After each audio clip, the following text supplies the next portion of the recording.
तो इस वीडियो में हम लोग डॉक्टर कृष्णा 6th क्लास का मैथ देखेंगे। चैप्टर 2 है। इस चैप्टर का नाम है पूर्ण संख्या यानी होल नंबर्स। तो सबसे पहले हम लोग बेसिक देखेंगे, उसके बाद इसका क्वेश्चन आंसर देखेंगे।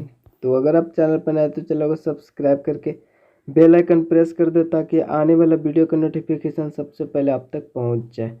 तो यहाँ पे देखिए बोल क्या रहा है आपको कि पूर्व कक्षाओं में हमने गिनती गिनने वाले यानी गणना जो जिसको गिन सकते हैं वो संख्याओं को संकेत 1 2 3 4 से निरूपित किया है। ठीक है, ये संख्याएं हमारे सामने प्राकृतिक रूप में आती है और इसलिए इन्हें हम प्राकृतिक संख्याएं कहते हैं। प्राकृतिक संख्याओं के समूह को हम लोग n से प्रकट करते हैं क्योंकि इसका जो इंग्लिश होता है वो नेचुरल होता है। ठीक है, नेचुरल नंबर, तो इसको n से हम लोग प्रकट करेंगे। ठीक है, तो यानी गिनती की संख्या को प्रकृत संख्या कहते हैं और गिनती हम लोग बोलते हैं 1 2 3, 1 से स्टार्ट होता है। ठीक है, तो ये होता है। और इसके अगर हम समूह में एक जीरो और मिला दे आगे तो ये पूर्ण संख्या हो जाएगा और इसी के बारे में इस चैप्टर का नाम ही है पूर्ण संख्या है। देखिए यहाँ पे नेचुरल नंबर में हो गया 1 2 3 4 5 dot dot dot dot dot dot infinite, मतलब अपरिभाषित रूप से ये अनंत तक जाएगा। ठीक है, इसका जो बड़ा संख्या इसको ज्ञात नहीं किया जा सकता है क्योंकि आप देख रहे हैं ये कहाँ तक जाएगा, इसका कोई लिमिट नहीं है। पूर्व पाठ में हमने देखा कि शून्य को गिनती गिनने वाली संख्या में शामिल करने पर जो संख्या यानी जो समूह प्राप्त होता है उसे पूर्ण संख्याओं का समूह कहते हैं। इसे हम लोग W से व्यक्त करते हैं क्योंकि इसके इंग्लिश में बोलते हैं होल नंबर्स। ठीक है, तो इस प्रकार W यानी होल नंबर अर्थात पूर्णांक जो होगा 0 1 2 3 4 5 6 7 डॉट डॉट डॉट डॉट होगा। ठीक है, यानी कि इसमें अगर हम देखें तो इसमें प्रकृत संख्या भी है। इसमें अब देख रहे हैं जो गिनती की संख्या वो इसमें है, गिनती की संख्या से मिलकर ये बना हुआ है, या फिर बोलेंगे इसमें एक समूह प्रकृत संख्या का भी है। बोलेंगे कि इसमें प्रकृत संख्या का भी एक समूह है, यानी कि प्रकृत संख्या को भी हम लोग होल नंबर बोल सकते हैं, पूर्ण संख्या बोल सकते हैं।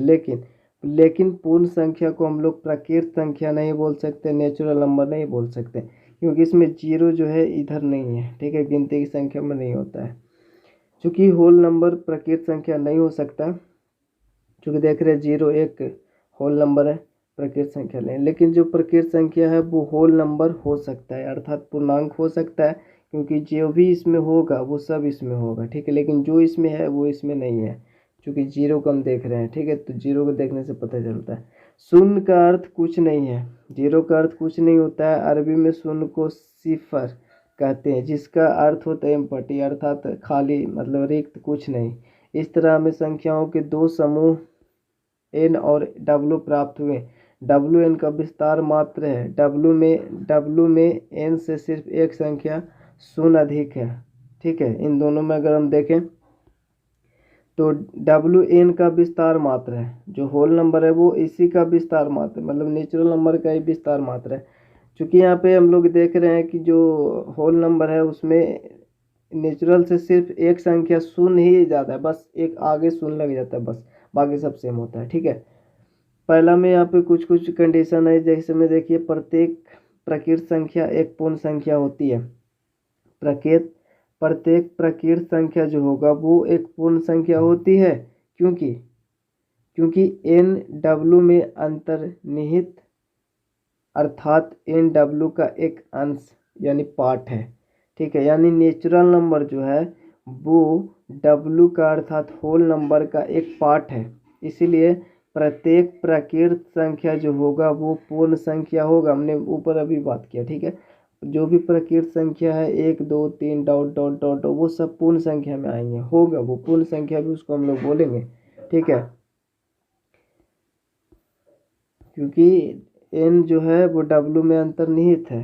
दूसरा हम बोल रहे हैं प्रत्येक पूर्ण संख्या प्रकृत संख्या नहीं होती है, तो ये बोल रहा है कि पूर्ण संख्या जो प्रकृत संख्या नहीं होता है, तो पूर्ण संख्या जो प्रकृत संख्या नहीं होता है, क्योंकि देखिए पूर्ण संख्या में एक जीरो जो है वो प्रकृत संख्या में नहीं होता है। ठीक है, जैसे शून्य सबसे छोटी पूर्ण संख्या है जो प्रकृत संख्या नहीं है, इसलिए हम लोग नहीं बोल सकते कि पूर्ण संख्या प्रकृत संख्या होती है, यहाँ पे नहीं होती है। ठीक है, अब हम लोग देखते हैं परवर्ती और पूर्ववर्ती। तो इसको अगर हम देखें परवर्ती वर्ड देखें और पूर्ववर्ती, पूर्व मतलब पहले वाला और परवर्ती मतलब बाद वाला, ठीक है। तो नाम दोनों में पूर्व, पूर्व मतलब पहले, ठीक है, और ये परवर्ती है और ये पूर्ववर्ती है। तो इसमें ध्यान रखना है पीछे वाला पहले वाला संख्या लिखाएगा। जैसे परवर्ती को अगर देखें, किसी प्रकृत संख्या में एक जोड़ने से जो संख्या प्राप्त होती है वह उस प्रकृत संख्या का परवर्ती होता है। चाहे कोई भी संख्या हो, उसका परवर्ती निकालना हो तो उसमें एक जोड़ देंगे, अर्थात उसका जो जस्ट बाद वाला संख्या होगा वही परवर्ती होगा। जैसे 19 का परवर्ती, 19 के बाद कौन आता है, 20 आता है, तो 20 इसका परवर्ती होगा, अर्थात एक जुटेगा। 49 का परवर्ती, तो 49 में एक जुटेगा, 50 इसमें एक जुटेगा, तो इसका परवर्ती हो जाएगा, ठीक है। तो इस प्रकार से परवर्ती निकालना काफ़ी आसान है, ठीक है, सभी में से होगा। अब हम देखते हैं पूर्ववर्ती। तो पहले वाला प्रेडिसेसर, किसी प्रकृत संख्या में एक घटाने से जो संख्या प्राप्त होती है वह उस प्रकृत संख्या का पूर्ववर्ती होता है ना, पहले वाला संख्या। जैसे 12 का पहले कौन सी आता है, 11 आता है, तो 11 इसका पूर्ववर्ती होगा 12 का, या अर्थात एक घटाएंगे 12 में से तो 11 आएगा। उसी प्रकार से 990 के पहले 989 आएगा, ठीक है। 20 का पूर्ववर्ती 19 हो जाएगा, एक घटा देंगे तो ये होता है पूर्ववर्ती और परवर्ती। यहाँ पे कुछ देख लेते हैं एग्जाम्पल, कुछ अलग होगा यहाँ पे। क्या शून्य एक प्रकृत संख्या, तो शून्य एक पूर्ण संख्या है, तो इसका आंसर नहीं होगा। सबसे छोटी प्रकृत संख्या कौन है, तो एक है, क्योंकि एक से स्टार्ट होता है, तो एक सबसे छोटी प्रकृत संख्या। कौन सी प्रकृत संख्या जिसका पूर्ववर्ती नहीं है, तो एक का कोई पूर्ववर्ती नहीं है, ठीक है, एक का कोई भी पूर्ववर्ती नहीं होता है। क्या किसी प्रकृत संख्या का परवर्ती नहीं है, क्या कोई सबसे बड़ी प्रकृत संख्या है, तो नहीं।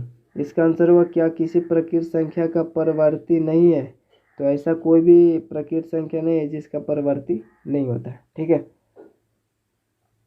चूंकि यहाँ पे बोला क्या किसी प्रकृत संख्या का परवर्ती नहीं है, तो कोई ऐसा प्रकृत संख्या जिसका परवर्ती नहीं है, तो यहाँ पर नहीं होगा। और क्या कोई सबसे बड़ी प्रकृत संख्या है, तो ऐसा भी नहीं है कि कोई अभी तक ज्ञात नहीं किया जा सकता, क्यों, चूँकि देखिए वो अनंत तक जाता है तो उसका कोई लिमिट ही नहीं है, ठीक है, वो अपरिभाषित है।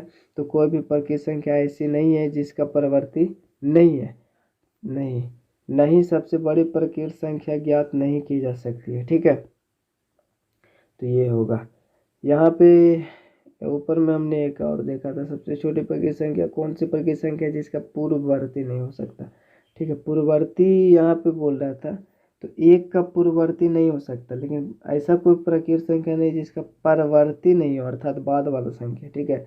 पूर्ववर्ती यहाँ पे एक का नहीं होता है, लेकिन परवर्ती जो भी प्रकृत संख्या होगा, क्योंकि एक से प्रकृत संख्या स्टार्ट होता है, 2 3 4, तो एक का परवर्ती देखें तो 2, 2 का परवर्ती 3, तो इस तरह से सभी का परवर्ती होगा प्रकृत संख्या का। 5 में कौन पूर्ण संख्या है जो एक प्रकृत संख्या नहीं है, तो कौन पूर्ण संख्या है जो एक प्रकृत संख्या नहीं है, तो 0 है सिर्फ जो प्रकृत संख्या नहीं है, पूर्ण संख्या है। तो 0 एक पूर्ण संख्या है जो प्रकृत संख्या नहीं, चूँकि ये होल नंबर में आता है। निम्नलिखित की पूर्ववर्ती ज्ञात करना है, तो ये सब हम लोग जान चुके। पूर्ववर्ती मतलब पहले वाला एक घटा देंगे, परवर्ती मतलब बाद वाला एक जोड़ देंगे। सेम यहाँ भी वही चीज़ है, आपका परवर्ती और पूर्ववर्ती है, ठीक है। यहाँ पे क्या सभी पूर्ण संख्या प्रकृत संख्याएं हैं, कि सभी पूर्ण संख्या प्रकृत संख्या नहीं हो सकता, क्योंकि सभी पूर्ण संख्या का मतलब 0 भी उसमें आता है, तो 0 से पूर्ण संख्या ही है, तो नहीं। 0 एक पूर्ण संख्या है पर यह एक प्रकृत संख्या नहीं है, ठीक है। अब संख्या रेखा के बारे में हम लोग जानते हैं। तो संख्या रेखा चूँकि ऐसे होता है, ऐसे होता है, इस पर हम लोग नंबर को डिनोट करते हैं, ये नंबर लाइन व संख्या रेखा होगा, ठीक है। और इस जो तीर का निशान है, इसको ये दर्शाता है कि ये आगे की ओर मतलब अनंत तक अपरिभाषित है, ठीक है। इस प्रकार से ये अपरिभाषित है, ये बढ़ता रहेगा, ठीक है, आगे की ओर। तो एक सरल रेखा अंतहीन अनंत बिंदुओं का रैखिक समूह है, इसलिए पूर्ण संख्याओं के अपरिमित समूह को एक सरल रेखा अच्छी तरह से निरूपित कर सकती है। संख्या रेखा बनाने के लिए हम एक सरल रेखा खींचते हैं। इस रेखा पर संख्या 0 के लिए एक बिंदु अंकित करते हैं, O, ठीक है। O से शुरू करके उसके दाहिने ओर समान इक्वल दूरी पर बिंदुओं A B C D इत्यादि क्रमानुसार निम्न चित्र में दिखाए गए जैसे अंकित है। जैसे बीच में एक O लिया गया है यहाँ पे, ठीक है, यहाँ पे O लिया गया, इधर जो होगा माइनस में दिखाता है, इधर प्लस में दिखाता है, ठीक है। तो इधर माइनस में नहीं, इसलिए इधर नहीं लिया गया है, और ये जो भी यहाँ पे दूरी लिया जाता है वो सभी बीच बीच की दूरी सेम होता है सभी स्थान का, ठीक है। तो सब बीच की दूरी सभी जगह पे सेम होगा और यहाँ पे 0 1 2 3 4 5 ऐसे ये होगा, ठीक है। जिस रेखा पर संख्या 0 1 2 3 अंकित किए गए हैं उसे हम पूर्ण संख्या की संख्या रेखा कहते हैं। चूँकि ये पूर्ण संख्या का 0 से स्टार्ट हो रहा है, ठीक है। ऊपर के चित्र में ओ पूर्ण संख्या शून्य को निरूपित करता है और A B C D E इत्यादि क्रम से 1 2 3 4 को निरूपित करता है, ठीक है। यहाँ पे O A B B C D D E जो भी है एक मात्रक है, एक इकाई है, सभी जगह पे एक ही इकाई है, उतना ही दूरी है, ठीक है। यहाँ पे सभी जगह पे तो E O A B B C D D E सभी इक्वल डिस्टेंस पे सभी बराबर मात्रक होंगे, ठीक है। यहाँ पे ओ बी बराबर होगा ओ ए प्लस ए बी। जैसे ओ बी अगर हम देखें यहाँ से ओ बी यहाँ पे तो ओ ए और प्लस में ए बी, ये दोनों को जोड़कर ये होगा, ये इतना डिस्टेंस होगा ये वाला और ये वाला, अर्थात ओ ए और ए बी को जोड़कर वो होगा ओ बी, ठीक है। तो ये बोल रहे हैं, तो ये सिंपल सी बात है। यहाँ पे ये है तो ये भी एक है, ये भी एक है, तो एक एक दो, ठीक है। और वो भी दो को डिनोट करता ही है, 2 मात्रक हुआ। वो सी 3 मात्रक है, ओ डी 4 मात्रक इत्यादि। इस प्रकार से उपर्युक्त संख्या रेखा पर हम पाते हैं कि संख्या रेखा का सीमा बिंदु अंत बिंदु नहीं है, ठीक है। जो भी हमने संख्या रेखा उसका अंत बिंदु सीमा बिंदु नहीं। संख्या रेखा के अनुदिश दाहिना और बढ़ते हुए हम जरूरत के मुताबिक किसी भी पूर्ण संख्या तक जा सकते हैं। संख्या रेखा के दोनों सिरों पर आगे तीर का चिन्ह लगा हुआ, ठीक है। वो वही डिनोट करता है, ठीक है। वो यह प्रकट करता है कि संख्या रेखा को दोनों ओर बढ़ाने की कोई सीमा नहीं है, कोई अंत बिंदु कोई भी नहीं है ऐसा, अर्थात यह दोनों ओर अपरिमित रूप से विस्तृत है। इस प्रकार हमने एक संख्या रेखा प्राप्त की जो पूर्ण संख्याओं को निरूपित करता है, पूर्ण संख्याओं का, अर्थात 0 उसमें भी है, ठीक है। अब हम संख्या रेखा का अवलोकन करके पूर्ण संख्याओं के गुणों का अध्ययन करेंगे। शून्य सबसे छोटी पूर्ण संख्या है, सबसे बड़ी पूर्ण संख्या ज्ञात नहीं करना संभव नहीं है चूँकि ये अनंत तक जाता है। संख्या रेखा पर बाईं ओर से दाईं ओर चलने पर संख्या बढ़ती जाती है, बाईं ओर से दाईं ओर, बाईं ओर से दाईं ओर, इस पर इधर जाएंगे तो बढ़ती जाएगा, ठीक है, बढ़ता जाता है, अर्थात दाईं ओर की संख्या बाईं ओर की संख्या से बड़ी होती है, ठीक है। यानी कि जो हमारे पास दाईं ओर की जो संख्या होती है ना, दायां ओर इधर होगा, इधर वाला इधर संख्या रेखा का इधर ही होगा, तो बाईं ओर की संख्या से बड़ा होगा इधर। जैसे 1 2 3 4 ऐसे 5, तो ये 5 इधर बायां ओर में है, दायां ओर से बड़ा है कि नहीं, 4 से बड़ा है 5, या कोई भी दायां ओर संख्या होगा, ठीक है, वो बाईं ओर से बड़ा ही होगा। अब देख भी सकते हैं, तो ऐसा होता है। उदाहरण में संख्या 9 संख्या 5 से बड़ी है, क्योंकि 9 जो है संख्या 5 के दाईं ओर है, ठीक है, 9 इधर ही होगा ना और 5 इधर होगा, तो ये दाईं ओर है, इधर बाईं ओर है 5। संख्या रेखा यह भी दर्शाती है कि दाईं ओर से बाईं ओर की संख्या घटती जाती है, और अर्थात बाईं ओर की संख्या दाईं ओर की संख्या से छोटी होती है। जैसे 5 संख्या 7 से छोटी है, क्योंकि 5 संख्या 7 के बाईं ओर है, ठीक है। तो यहाँ पे बोल रहा है कि दाईं ओर से बाईं ओर की ओर संख्या घटती जाती है, दाईं ओर से बाईं ओर, यहाँ पे कह रहा है दाईं ओर से बाईं ओर की संख्याएं घटती जाती है, क्योंकि दाईं ओर से बाईं ओर की संख्याएं घटती जाती है। जैसे देखिए 2 3 4 5 6, तो यहाँ पे जो दाईं ओर का संख्या ये है, ठीक है 6, फिर यहाँ पे आएगा 7, फिर 8 आएगा। तो दाईं ओर से बाईं ओर की जो संख्याएं होती है वो घटती जाती है, बाईं ओर की संख्याएं घटती जाती है। जैसे 6 दाईं ओर से बाईं ओर की संख्या है, दाईं ओर से हम लोग इधर जाएं 8 8 7 6 5 4 3 2, तो यहाँ पे वही बोल रहा है ना, दायां ओर तो हमारा इस साइड हुआ और बायां ओर इस साइड हुआ, ठीक है।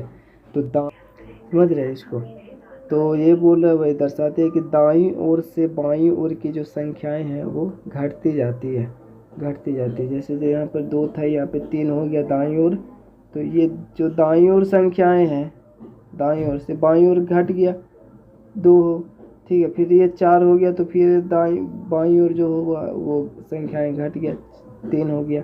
फिर यहाँ पे 5 हुआ तो ये 4, फिर ये 6 हो गया तो ये कम हो गया इसके अपेक्षा, फिर ये 7 हुआ तो ये 6 हुआ, तो ये दाईं ओर हो गया, ये बाईं ओर घटते जाता है, इस प्रकार से बोलता है। ठीक है। चौथा, शून्य को छोड़ सभी पूर्ण संख्या का एक पूर्ववर्ती होता है। शून्य को छोड़ सभी पूर्ण संख्या का एक पूर्ववर्ती होता है, शून्य का पूर्ववर्ती नहीं होता है। ठीक है, शून्य का पूर्ववर्ती नहीं होता है, बाकी शून्य के छोड़कर जो भी पूर्ण संख्या होते हैं, जो भी पूर्ण संख्या होंगे उसके पूर्ववर्ती होगा। ठीक है। हमने ऊपर हालांकि देखा जो हमारे पास शून्य को छोड़कर सभी पूर्ण संख्या का पूर्ववर्ती होता है, ये ठीक है। ये सब जो भी आपका नहीं, ये सब याद रखिएगा। प्रत्येक पूर्ण संख्या का एक परवर्ती होता है। परवर्ती तो जो भी पूर्ण संख्या सभी का होगा, 0 का 1 होगा। ठीक है। तो अब हम लोग यहाँ पे देखें पूर्ण संख्याओं पर संक्रियाएं। देखिए संक्रियाएं का मतलब यहाँ पे अच्छे से समझ जाते हैं, क्योंकि आगे और भी जो भी हमारा जो भी क्लास होगा 7, 8, 9 में ये सब छोटी छोटी बातों के बारे में जिक्र नहीं होता। ठीक है, तो अभी यहाँ पे समझ ले, अच्छा रहेगा। तो जैसे देखिए संक्रिया का मतलब बोला, 2 या अधिक संख्याओं के प्रयोग से एक संख्या प्राप्त करने की जो विधि होती है उसी को संक्रिया कहते हैं। ठीक है, जैसे गुणा के द्वारा 2 संख्या मिलकर एक संख्या बनता है, जोड़ के द्वारा, घटाव के द्वारा, भागा के द्वारा, तो ये सब संक्रिया है वो। ठीक है। अंकगणित की मौलिक संक्रियाएं योग हो गया, घटाव हो गया यानी व्यवकलन, गुणा हो गया और भाग हो गया, तो ये सब हो गया। पहले में हम योग के बारे में बात करेंगे। तो योग का अर्थ एक साथ मिलान और यह बताना कि कुल मिलाकर कितना हुआ। ठीक है, योग का मतलब होता है जिन संख्याओं का योग ज्ञात करना होता है उन्हें योज कहते हैं। जिन संख्याओं का योग ज्ञात करना होता है उन्हें योज कहेंगे, और जितना योग करके आएगा उसको हम लोग योगफल बोलेंगे। संख्याओं को जोड़ने पर जो संख्या प्राप्त होती है उसे योगफल यानी कि सम कहते हैं। संख्या रेखा पर अगर योग की बात किया जाए तो जैसे देखिए संख्या रेखा पर 4 और 9 का योग दिखाना होगा, तो 4 और 9 13 होता है। तो जैसे यहाँ पे 4 यहाँ पे है और 9 और जोड़ना है तो 9 और अंक आगे बढ़ जाएंगे। 4 यहाँ पे हुआ, 1 2 3 4 5 6 7 8 9, तो यहाँ पे कितना हो गया, 13 आ गया। 9 4 13 होता है, तो ये 9 आगे बढ़े, 9 और प्लस में 4 से जा रहे हैं, 9 4 13 हो गया। ठीक है, तो इस प्रकार से संख्या रेखा पे जोड़ होता है। तो यहाँ पे हमें 4 में 9 जोड़ना है, इसलिए हम संख्या रेखा की संख्या 4 से 9 कदम दाईं ओर बढ़ते हैं। चूँकि जोड़ना है, ऐड करना है, घटना होता तो हम लोग पीछे बैक की ओर जाते। ठीक है, से 1 कदम दाईं ओर, 5 से 1 कदम दाईं ओर, 6 से 1 कदम दाईं और 7 से 8 9 इस प्रकार से हम 13 तक गए। ठीक है, जैसे कि ऊपर में दिखाया गया है। तो इस प्रकार से हम लोग यहाँ पे 9 4 13 जो है उस ये तो सिंपली है। 9 4 13 जो हमने देखा संख्या रेखा पर 4 से फिर 9 कदम आगे बढ़े 13 आ गया। ठीक है, तो ये संख्या रेखा पर उस प्रकार से जोड़ना है। तो यहाँ पे सिंपली वो होता है 9 4 13 होता है। इसी तरह हम 6 + 3 और 7 + 5 को भी ऐड करेंगे। जैसे 3 है तो 3 के पास से इस प्रकार से संख्या रेखा पर रखेंगे, 6 प्लस में ऐड करना है तो 6 कदम आगे बढ़ जाएंगे। ठीक है, तो ये 9 पर जाके रुकेगा, 6 3 9। 7 है, 5 कदम आगे बढ़ेंगे, 7 5 12 हो जाएगा। ठीक है, संख्या रेखा पर इस प्रकार से जोड़ घटाव भी सेम यहाँ पे पीछे की ओर जाएंगे। वह संक्रिया जिसमें किसी दी हुई संख्या या समूह में से उसके अंश यानी पार्ट को पूर्ण को निकाल लेने के बाद जो शेष बचता है उसे ज्ञात किया जाता है। जिस संख्या से किसी दूसरी संख्या को घटाना है हम लोग ये बोलते हैं। ठीक है, और घटाई जाने वाली संख्या को हम लोग ये बोलते हैं। जो संख्या घटने के बाद बच जाती है उसे हम लोग शेष या अपशेष कहते हैं, या फिर घटाफल भी बोलते हैं उसको।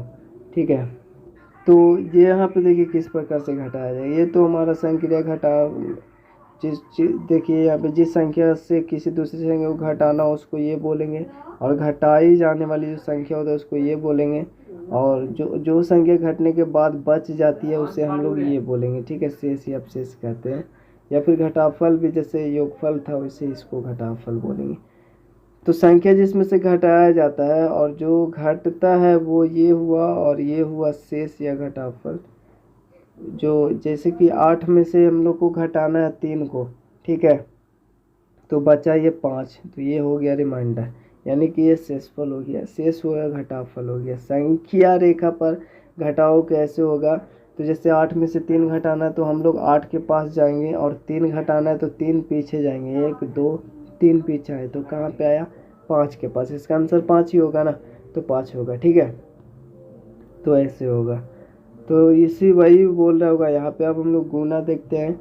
तो 5 3 को संख्या रेखा से प्राप्त करना, 5 3 5 गुना 3। पहले गुना का मतलब क्या होता है, 3 गुना 5 है, इसका मतलब ये हुआ कि ये जोड़ी, एक प्रकार का ये जोड़ी है। ठीक है, 3 गुना 5 को मतलब हुआ 3 को 5 बार ऐड करना।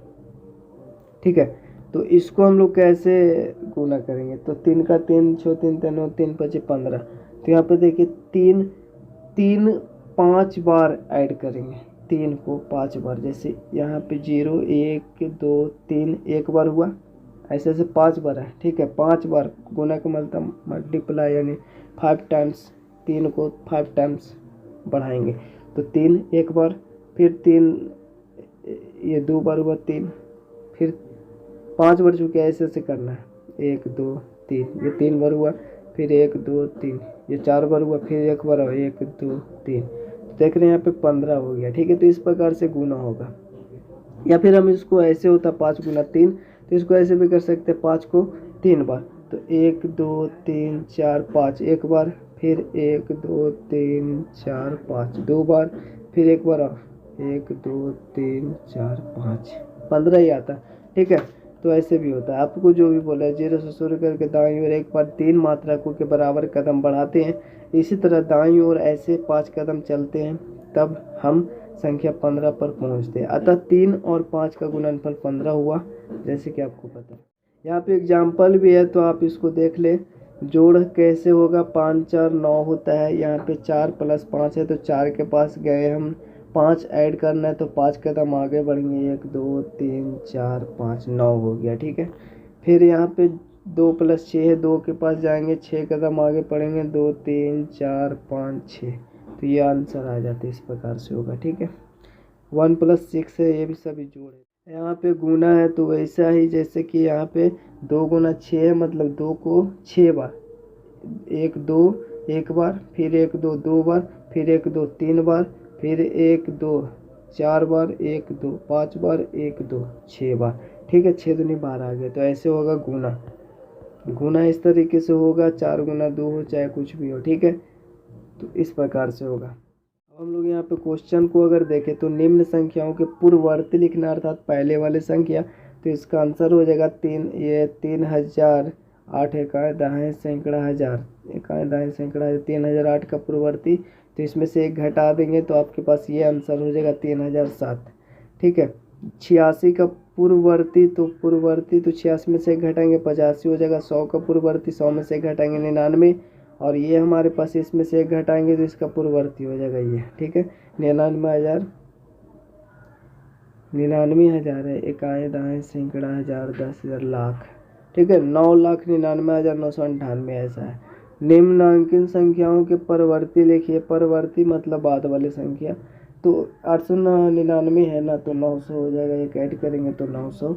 और 0 है, तो 0 का पूर्ववर्ती जो हो जाएगा, परवर्ती चूँकि होगा, पूर्ववर्ती इसका नहीं होता, तो इसका 1 हो जाता है। और यहाँ पे 8,999 का परवर्ती, तो इसमें 1 जोड़ देंगे तो इतना आ जाएगा। ठीक है, और 4,587 का परवर्ती 4,588 हो जाएगा, ये होगा। निम्नांकित संख्या, यहाँ पे 0 है ना, परवर्ती 0 का परवर्ती तो होगा ही। निम्नांकित संख्या युग्मों में कौन बड़ी है, तो बड़ी, चूँकि ये तो आप इजीली पहचान लोगे कौन बड़ा है। 749 बड़ा है कि 708 बड़ा है। 749 बड़ा है, तो ये यहाँ जहाँ बड़ा होता है उधर मुंह खुला होता है, और जो छोटा उधर बंद होता है, चूँकि ये बड़ा है। इसमें ये बड़ा आपका 680, और इसमें आपका बड़ा है 6883। ठीक है, चौथा नंबर है, निम्नलिखित कथनों में कौन सत्य और कौन असत्य है। सत्य के लिए टी अर्थात ट्रू मतलब सत्य होता है, और असत्य के लिए एफ लिखना है, अर्थात फॉल्स यानी कि असत्य। तो गिनती की सबसे छोटी संख्या जो होता है 0 है। गिनती चूँकि 1 से स्टार्ट होता है, तो सबसे छोटी संख्या 1 होना चाहिए, तो ये तो असत्य हो गया। ठीक है, और बोल रहा है सबसे बड़ी प्रकृत संख्या ज्ञात कीजिए। ज्ञात है तो बड़ी प्रकृत संख्या ज्ञात करना संभव नहीं है, ये भी असत्य होगा, फॉल्स। और प्रत्येक प्रकृत संख्या एक पूर्ण संख्या है, तो प्रत्येक प्रकृत जो संख्या होता है वो पूर्ण संख्या होता है, क्योंकि 1 2 3 4 गिनती की जो भी संख्या वो पूर्ण संख्या में होता है।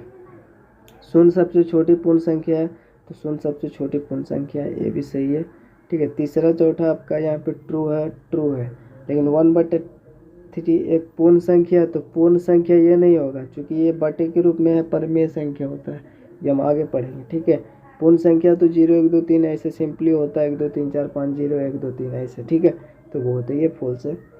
पचमम निम्नांकित संख्या युग्मों में कौन छोटा है, तो ये तो आपको खुद से ही बनाना है। वैसे यहाँ पे छोटा देखने से पता है 987, तो इधर मुँह खुला ये छोटा होगा, तो छात्र इसको स्वयं करें। जैसे अभी पीछे भी इसका ऐसा क्वेश्चन था पीछे, 10,999 के बाद 3 प्रकृत संख्या लिखना है, तो 10,999 के बाद एक प्रकृत संख्या होगा इसके जस्ट बाद, तो 10,999 है, तो यहाँ पे 10,000 और 999 11,000 हो जाएगा, ठीक है। और फिर इसके बाद 11,001 11,002 ऐसे 11,003 ऐसे ऐसे आएगा, ठीक है।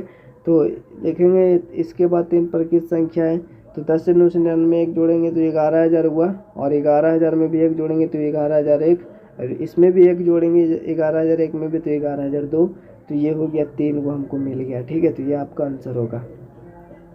और 7वां नंबर में बोल रहा है ये इकाई दाएं सैकड़ा हजार 10,000 1 है ना, इकाई दाएं सैकड़ा हजार 10,000 1 है कि ठीक पहले वाली 3 पूर्ण संख्या लिखना है। इसके पहले वाले पूर्ण संख्या, तो इसमें से एक घटा देंगे अगर, तो सबसे पहली बात कि ये तो हमारे पास ये है 10,001 है, इकाई दाएं सैकड़ा हजार 10,000 1 है, तो एक घटाएंगे तो ये 10,000 सिंपली बचेगा। फिर 10,000 ये तो पहला मिला संख्या पूर्ण संख्या है, 3 पूर्ण संख्या है लिखना पहले वाले, तो एक मिला पहले वाला इसके पहले, और तो 10,000 में से एक घटाएंगे 9,999 ही आएगा, ठीक है। उसमें से भी एक घटाएंगे 9,998 आएगा, तो ये 3 मिल गया। तो एक 10,001 के ठीक पहले वाली 3 पूर्ण संख्या है, ये आपका आंसर हो जाएगा। और यहाँ पे 8 नंबर क्वेश्चन में बोल रहा है कि निम्नलिखित संख्या में कौन बड़ी और कौन छोटी है, ये आपको स्वयं बनाना है, ठीक है, ये खुद ही आपको करना है। निम्नलिखित कथनों में कौन सत्य और कौन असत्य है, तो चूंकि सभी प्रकृत संख्या पूर्ण संख्या होती है, ठीक है, देखिए यहाँ पे सभी प्रकृत संख्या पूर्ण संख्या है, ये भी सत्य है, ये हमने अभी देखा सत्य है। 400 संख्या 399 का पूर्ववर्ती है, क्योंकि 400 जो है वो संख्या 399 का पूर्ववर्ती नहीं परवर्ती है, इसके बाद वाले संख्या, ना कि इसके पहले, तो 398 होगा, तो ये तो असत्य बोल रहा है, ठीक है, असत्य होगा। 600 संख्या 599 का परवर्ती है, तो 599 का बाद वाला संख्या है 600, ठीक है, तो ये सत्य हो जाएगा। सी का यहाँ पे देख लीजिए, लेते हैं, हाँ सत्य है। और एक सबसे छोटी पूर्ण संख्या, चूँकि पूर्ण संख्या तो सबसे छोटा 0 है, तो ये भी असत्य है, डी का असत्य होगा। और 2 अंकों की संख्या का परवर्ती सदैव 2 अंकों की संख्या होती है, तो ये आपका गलत है, क्योंकि देखिए 2 अंकों की संख्या का परवर्ती सदैव नहीं, ऐसा नहीं, सदैव ऐसा नहीं होगा, कभी कभी हो सकता है, लेकिन वो तो संख्या पे डिपेंड करेगा, लेकिन सदैव ऐसा नहीं होगा। देखिए 2 अंकों की अगर संख्या की बात की जाए तो 2 अंकों की संख्या का परवर्ती सदैव 2 अंकों की संख्या होती है, क्योंकि परवर्ती बोल रहा है, ठीक है। तो यहाँ पे 2 अंकों की अगर संख्या का परवर्ती जैसे 99 है, तो 99 का परवर्ती यहाँ पे 2 ही अंक, इसका तो परवर्ती 100 हो जाएगा, क्योंकि 100 जो है वो 3 अंक है, ठीक है। तो 2 अंक का परवर्ती 2 ही अंक हो, ऐसा कुछ मतलब ऐसा संभव नहीं है कि ऐसा ही होगा, ठीक है, सदैव ऐसा ही होगा। पूर्ण संख्या 0 का कोई पूर्ववर्ती नहीं होता है, तो हमने पढ़ा था पूर्ण संख्या 0 का कोई पूर्ववर्ती नहीं होता, पूर्ववर्ती नहीं होता, ठीक है। तो ये सत्य हुआ, और बाकी सब जो भी था सभी का आंसर हमने बताया।